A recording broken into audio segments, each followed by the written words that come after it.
Hello बच्चों, बाल मंदिर के इस YouTube चैनल में आपका स्वागत है। बच्चों, हम लोग सदिश पढ़ रहे थे और जिसमें हम लोगों ने काफ़ी सारी बातें की है और सदिशों का योग का टॉपिक हम लोग कंप्लीट कर चुके थे। ध्यान रखना, योग की बात हम लोग कंप्लीट कर चुके थे। कैसे सदिशों की जोड़ा जाता है, कैसे सदिशों को व्यवकलन घटाया जाता है। जो संयोजन की बात है, संयोजन में देखो योग या व्यवकलन दोनों चीजें आपको मैं कंप्लीट करवा चुका हूँ। फॉर्मूला भी आपको पता है दोनों का। बहुत सारे न्यूमेरिकल हम लोग कर चुके हैं। आज हम नया टॉपिक पढ़ेंगे, सदिशों का वियोजन। आज का टॉपिक क्या है? सदिशों का वियोजन। देखो बच्चों, इस टॉपिक में क्या है, इस टॉपिक में किस प्रकार सदिश को हम तोड़ते हैं, जैसे मैं आपको समझाऊं। आज हम बात करेंगे द्विविमीय तल के बारे में। इसके बारे में बच्चों, अगर कोई सदिश किसी द्विविमीय तल में, ये तल होता है ना, इसको हम क्या बोलते हैं? द्विविमीय, 2D। ठीक है, 3D वाला भी अपने सिलेबस में, पर अभी हम 2D की बात कर रहे हैं। यहाँ पे ध्यान रखना, मैंने आपको एक वर्ड पढ़ाया था, एकांक सदिश। वो बहुत ही काम आने वाला है, ध्यान रखना। उसमें खास करके अपने पास आई कैप, जे कैप और के कैप, ये बहुत काम आने वाले। देखो कैसे, मान लो हमारे पास एक तल के अंदर एक सदिश है। कौन सा तल? एक्स वाई तल में एक सदिश आर स्थित है, जो एक्स अक्ष के साथ अल्फा कोण पर। ध्यान रखना, तो क्या अपने पास है? हमारे पास एक्स वाई तल में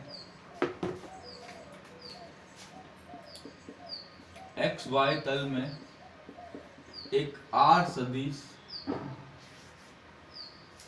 आर सदिश। कौन सा सदिश? आर सदिश। और एक्स अक्ष के साथ कितना कोण बना रहा है? थोड़ा सा इंच ज्यादा हो गई। एक्स अक्ष के साथ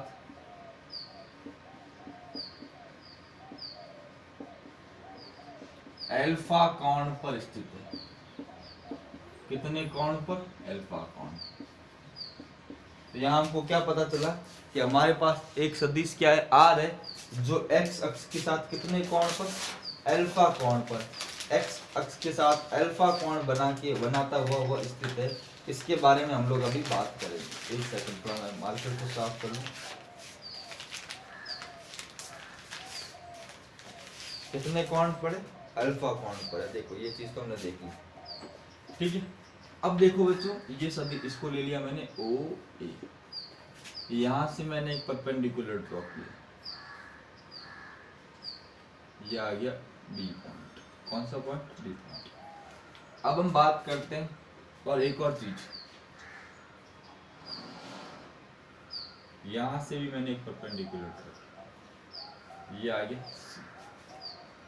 अब देखो, अगर मैं इस सदिश को दो में तोड़ूं, एक तो इस पे एक्स अक्ष का भाग कौन सा होगा? ये हम एक पॉइंट, अगर मान लो ये पॉइंट है, इस पॉइंट के कोऑर्डिनेट क्या हो? X comma Y. आपको पता है ये दूरी कितनी होगी? एक्स, और ये दूरी कितनी होगी? वाई होगी। तो वैसे ही इस सदिश को अगर मैं इस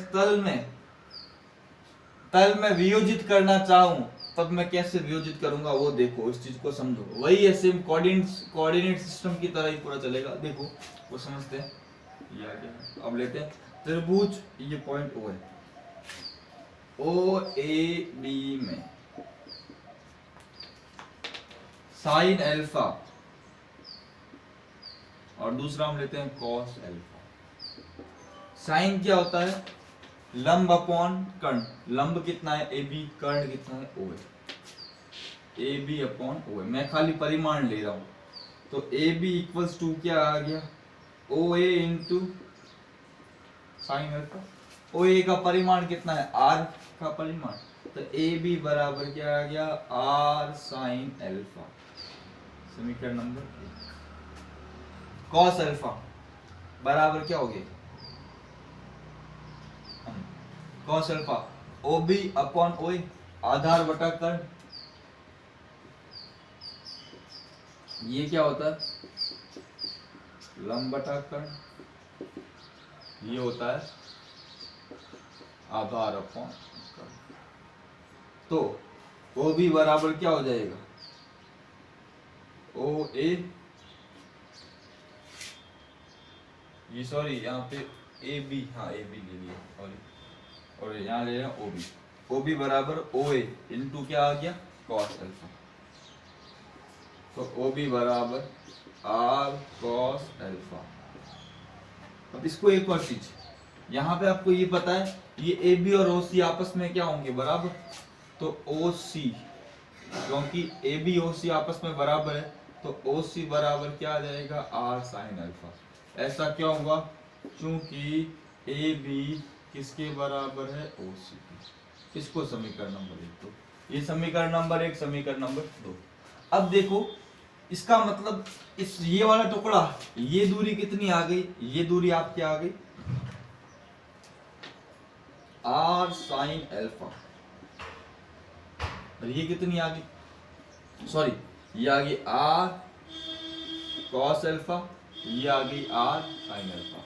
ये आर साइन अल्फा तो ये भी कितनी होगी आर साइन अल्फा। इसको लिखने की जरूरत नहीं, मतलब दो। अब देखो ये एक्स अक्ष की दिशा में और ये कौन सी दिशा में वाई। अगर मैं इसको लिखना चाहूं सदिश के योग में तो ए सदिश, अब इसका एक्स कंपोनेंट, ध्यान रखना इसको हम लोग क्या बोलते हैं, इसको बोलते हैं एक्स कंपोनेंट, इसको हम क्या बोलते हैं वाई। ये एक्स अक्ष की दिशा में, ये किस दिशा में वाई अक्ष की दिशा में, ठीक है। तो अभी मैं इसको बताता हूँ, जगह पूरी नहीं है अपने पास वरना मैं आपको पूरा इसको इरेज करके लिख लेता हूँ। एक बार इसको नोट कर लो, फिर मैं इतना नोट कर लो, फिर मैं इसको इरेज कर रहा हूँ।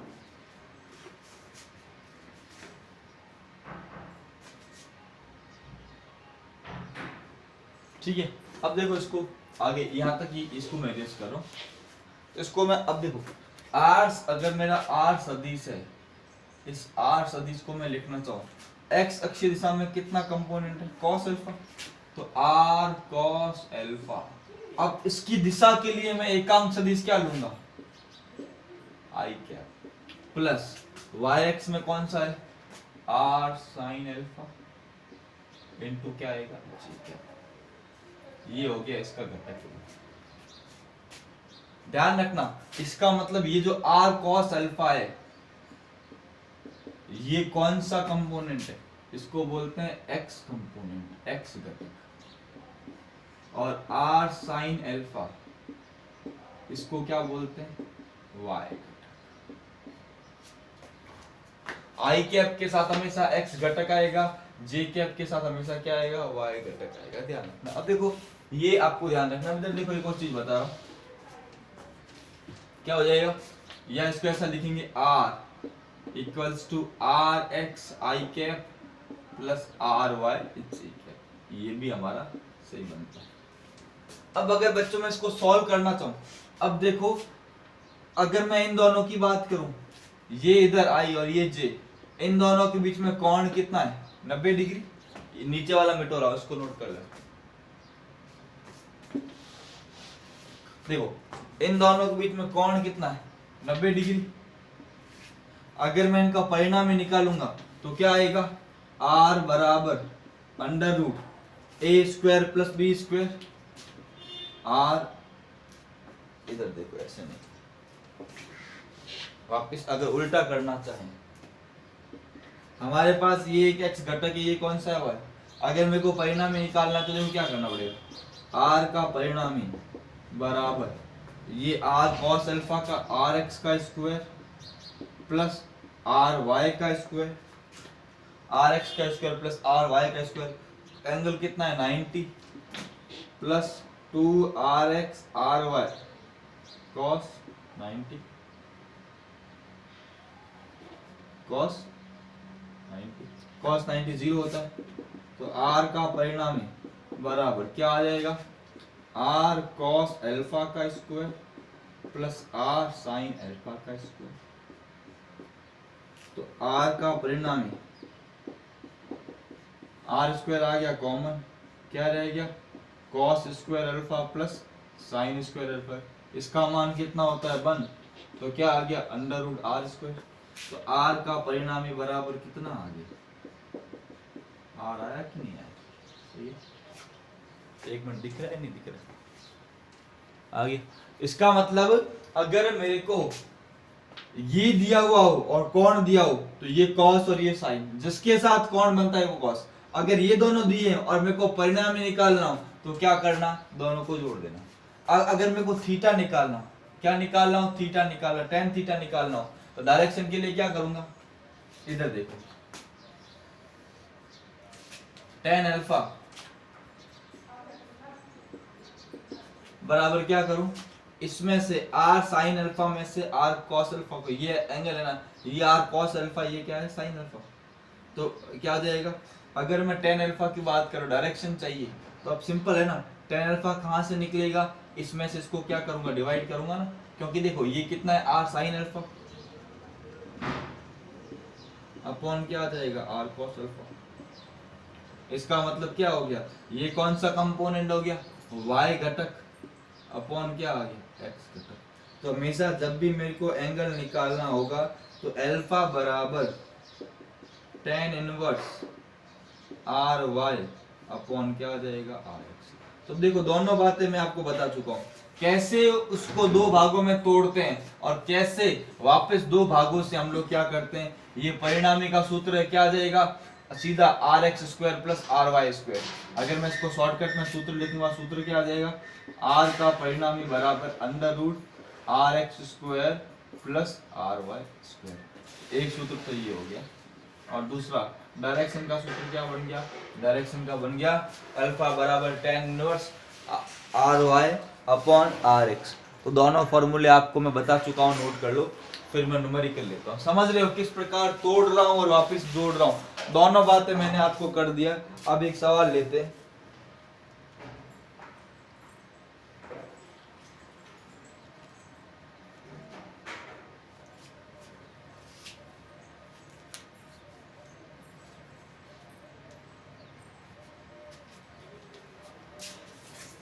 एक क्वेश्चन लेते हैं।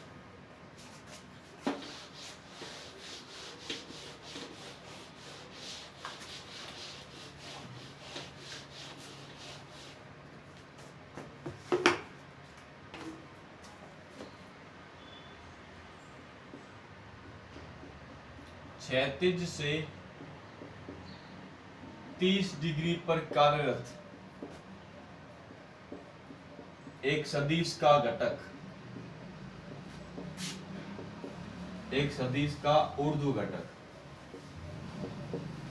200 है, तो सदिश का परिमाण ज्ञात करो। परिमाण व क्षैतिज घटक ज्ञात करो।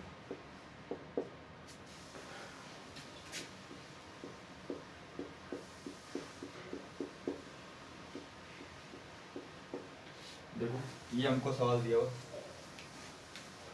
देखो यहाँ पर हमको कैसे इसको सॉल्व करना है सोचना। देखो डायग्राम पहले हम बना लेते हैं। ये x और ये y, हमारा जो बल है वो क्षैतिज के साथ कितने कोण पर, 30 कोण पर। और इसका ऊर्ध्व घटक कितना है, इसका ऊर्ध्व घटक है 200। कितना है, 200। और क्षैतिज घटक हमको पता नहीं, और ये हमारा आर, ये भी हमको नहीं पता। तो हमको ऊर्ध्व घटक दिया हुआ है। ऊर्ध्व हमेशा लंबवत वाला घटक होता है। ऊर्ध्व घटक आर वाई बराबर कितना है, 200। और आर वाई बराबर आपको ये हमेशा होगा कॉस और ये होगा साइन। कितना होगा, आर साइन 30 इक्वल्स टू कितना आ गया, तो r equals to 200 upon sine 30। और साइन 30 कितना होता है, 1/2। r बराबर 200 अपॉन 1/2, कितना आ गया, 400। हमारा r का मान कितना आ गया, 400 आ गया। तो कोई बोले हो सदिश कितना है, सदिश 400। अगर हमको क्षैतिज घटक चाहिए, हमको क्या चाहिए, क्षैतिज घटक। क्षैतिज घटक क्या होगा, आर एक्स बराबर आर कॉस अल्फा। तो आर एक्स बराबर 400 इंटू कॉस 30, कॉस 30 √3/2। तो आर एक्स बराबर 400 इंटू √3/2। आर एक्स बराबर 200 √3। मात्रक तो हमको दिया हुआ नहीं है, तो ये इसका क्षैतिज घटक 200√3, ये 200, सदिश का मान कितना आ गया 400। तो ये बड़ा आसान सा सवाल था, मैंने आपको करवाया, अच्छे से इसका स्क्रीनशॉट ले लो। एक और सवाल ले लेते हैं हम लोग।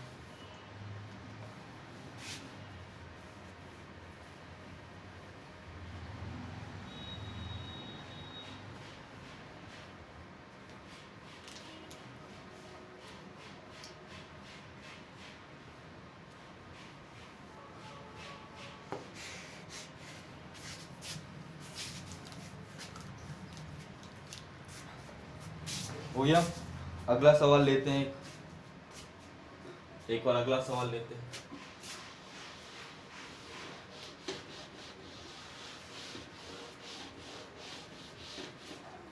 सवाल है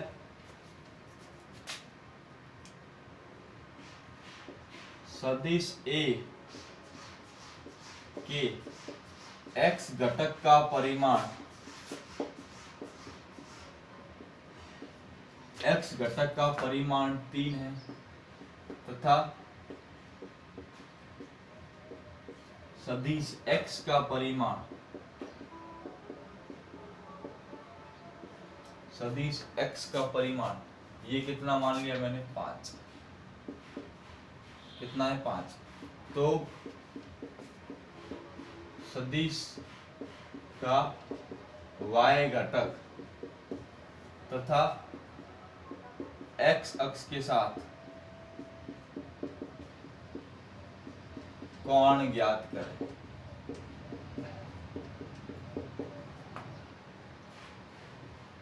ये सवाल है आपको करना। इसको पॉज देता हूँ, विराम देता हूँ, 10 सेकंड का विराम देता हूँ। इसको फटाफट से फटाफट ही नोट कर लो। इसको बहुत आसान सवाल है, एकदम जल्दी जल्दी इस चीज को नोट कर लो, दिक्कत नहीं होनी चाहिए। कल मैं सदिशों का त्रिविमीय वियोजन करके आपको बताऊंगा, बड़ा कॉम्प्लेक्स डायग्राम बनता है त्रिविमीय वियोजन में। कल पूरा त्रिविमीय वियोजन करूंगा, फिर हम आगे थोड़ी सी और कैलकुलेशन करेंगे। हम सारी बातें लेके चल रहे हैं, छोड़ कुछ भी नहीं रहा हूँ, हर एक चीज लेके चल रहा हूँ। छोड़ना मैंने मतलब ऐसा नहीं कोई पॉइंट छोड़ूंगा जो सिलेबस में नहीं है, और मतलब वो टॉपिक स्किप करवाऊंगा जो सिलेबस में नहीं है और इम्पोर्टेंट नहीं है, क्योंकि आपके सिलेबस में से बहुत सारे टॉपिक हटा दिए जो इम्पोर्टेंट है। गति के नियम हटा दिए, अब गति के नियम के बिना कुछ होना ही नहीं है। ऐसी बहुत सारी बातें जो हटा दी, पर मैं वो करवाऊंगा, बेफिक्र करिए। एक शर्त है, आपको वीडियो सारे देखने पड़ेंगे। स्कूल कब खुलेगी भगवान मालिक है, इसलिए वीडियो आपको सारे के सारे देखने पड़ेंगे। ये आ गया। अब देखो डायग्राम बना है, सॉल्व करते हैं। ये x और ये y, सदिश का x घटक कितना है, x घटक है 3, सदिश खुद कितना है 5, y घटक हमको पता नहीं है, a y पता नहीं है, a x 3 है और a 5, ठीक है। एंगल हमको पता नहीं है अल्फा। तो हम ये तुमको पता है, a का परिमाण अगर निकालना हो तो क्या होता है √ax² प्लस ay², सबको पता है, ये तो बहुत ही ठीक। तो क्या हो जाएगा, तो ये हो जाएगा 5, ठीक है, ये हो जाएगा 3 का स्क्वायर प्लस ay², वर्ग करते हैं तो क्या हो जाएगा 25 बराबर 9 प्लस ay²। तो ay² बराबर 25 माइनस 9 कितना आ गया 16, तो ay बराबर कितना आ गया 4, तो ये आ गया 4। कोण निकालने का भी सीधा मैंने आपको बताया, tan अल्फा बराबर ay अपॉन ax, लंब बटा आधार, तो अल्फा बराबर tan inverse ay upon ax, तो अल्फा बराबर tan इनवर्स 4/3। ये मान हमको पता होता नहीं है, ऐसा कैसा छोड़ दो। वैसे ये मान 37 डिग्री होगा, कितनी सॉरी 37 या आपके 90 में से 57 क्या 53 डिग्री होता है सब कुछ, पर अपने को इतना ही ध्यान रखना है, नोट कर लो ये अच्छे से।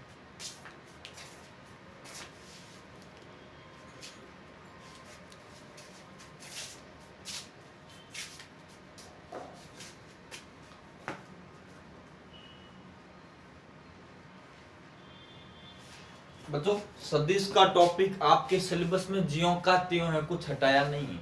हमने पहला चैप्टर पढ़ा, वो भी आपके सिलेबस में ज्यों का त्यों है। सदिश भी आपके सिलेबस में ज्यों का त्यों है।